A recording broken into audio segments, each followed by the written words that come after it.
സല്ലല്ലാഹു അലാ മുഹമ്മദ് സല്ലല്ലാഹു അലൈഹി വസല്ലം സല്ലല്ലാഹു അലാ മുഹമ്മദ് സല്ലല്ലാഹു അലൈഹി വസല്ലം.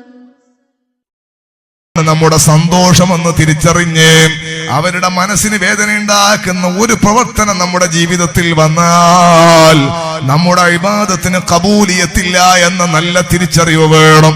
സുബ്ഹാനല്ലാഹ്, നിങ്ങൾ പാതിരാ സമയത്ത് നിങ്ങൾ കിട്ടിയ ഫോണിൽ ഇങ്ങനെ നിങ്ങൾ കറങ്ങാണ്.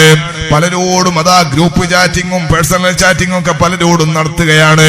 ഭർത്താവിനങ്ങളും അവമതിക്കാണ്, മെയിൻറ്റെയിൻ ചെയ്യാതിരിക്കുകയാണ്. നിങ്ങൾക്ക് ആലോചനയുണ്ടോ? ഗൾഫ് എന്നൊക്കെ പറഞ്ഞ നിങ്ങളെന്താ മനസ്സിലാക്കുന്നത്? മുസാഫിന്റെ നടുക്കഷ്ണം എന്നാണോ നിങ്ങൾ മനസ്സിലാക്കുന്നത്? കള്ളവിടെ ഉണ്ട്, പെണ്ണവിടെ ഉണ്ട്. ഇവിടെ കിട്ടുന്നതിനേക്കാളൊക്കെ സുലഭമായിട്ട് അതൊക്കെ അവിടെയും കിട്ടും.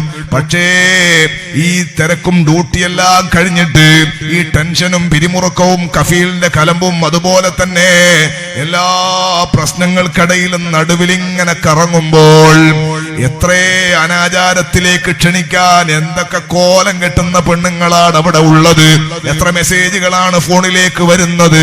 അതൊന്നും അവൻ ശ്രദ്ധിക്കാതെ, അതൊന്നും അവൻ നോക്കാതെ ഈ പരിസരത്ത് കാണുന്ന ഒരൊറ്റ പെണ്ണിലേക്കും ഡ്രസ് ധരിച്ചതും ഡ്രസ് ധരിക്കാത്തതും, ഔറത്ത് മറച്ചതും ഔറത്ത് മറക്കാത്തതും, ഇങ്ങനെ വ്യത്യസ്തമായ പല രാജ്യങ്ങളുള്ള പല പെണ്ണുങ്ങളുള്ള നാട്ടില് ഒരൊറ്റ പെണ്ണിലേക്ക് അവന്റെ കണ്ണ് പോകാതെ, ഒരൊറ്റ പെണ്ണിലേക്ക് അവന്റെ മനസ്സ് നീങ്ങാതെ അവൻ നടന്നു പോകുന്നത്, യാത്ര ചെയ്യുന്നത് അവന്റെ കൽബിൽ നീ മാത്രമുള്ളത് കൊണ്ടാണെന്ന് മറക്കണ്ട.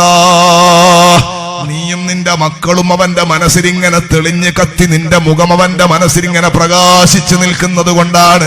എന്റെ ഭാര്യനെ ചതിച്ചുകൂടാ എന്ന നല്ല തിരിച്ചറിവിലാണ്, അവന്റെ ഈമാനിന്റെ സംരക്ഷണത്തിലാണ് നിന്റെ കയ്യിൽ കാണുന്ന പല പോലുള്ള ഫോണ് കാണുന്നത്. നിന്റെ വീട്ടിൽ നിനക്ക് തിരക്കുണ്ടാകുന്നത്, നീ അധ്വാനിക്കാതെ നിനക്ക് ഈ വീട്ടിൽ തിരക്കുണ്ടായത് അവൻ നിന്നെ മാത്രം സ്നേഹിച്ചിട്ട് ജീവിക്കുന്നത് കൊണ്ടാണ്. ഏതെങ്കിലും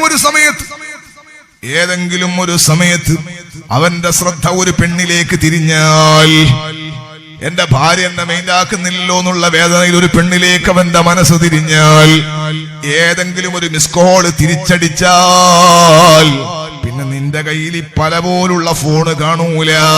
പിന്നെ ഐഫോണ് പോയിട്ട് ഒരു സാധനം നിന്റെ കയ്യിൽ ഉണ്ടാകൂല. നിന്റെ മക്കൾക്ക് സ്കൂളിൽ പൈസ അടക്കേണ്ടി വരൂല. അവനെ കാണണമെങ്കിൽ ഇരുന്ന് അങ്ങോട്ട് പൈസ അയക്കേണ്ടി വരും.